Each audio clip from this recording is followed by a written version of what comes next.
અર્જુન શહેરમાં અભ્યાસ કરતો હતો, પણ લોકડાઉનના કારણે તે પોતાના ગામે પાછો આવ્યો. ગામની શાંતિ અને શુદ્ધ હવાની વચ્ચે તેને એક નવી ઓળખ મળેલી, રાધા. રાધા ગામની સીધીસાદી છોકરી, જેને શારીરિક સમજદારી તો હતી, પણ જીવનનો અનુભવ ઓછી હતો. રોજ સાંજે ઓટલે બેઠા બેઠા તેમની નજરો મળતી. એક દિવસ અર્જુને પૂછ્યું, તું શી શીખવી છે?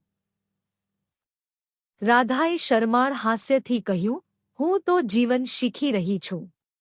આ જ શબ્દોએ અર્જુનના દિલમાં તોફાન ઊભું કરી દીધું. ધીમે ધીમે તેમનો સંબંધ નજીક આવતો ગયો. એક દિવસ વૃક્ષછાયામાં બેઠા બેઠા અર્જુને રાધાનું હાથ પકડ્યો. એના હાથની કંપતી સ્પષ્ટ જણાઈ રહી હતી.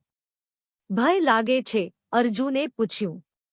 રાધાએ આંખો નીચે કરી કહ્યું, પ્રેમ લાગે છે. એ સંવાદમાં શબ્દ ઓછા હતા, પરંતુ લાગણીઓ ભરી હતી.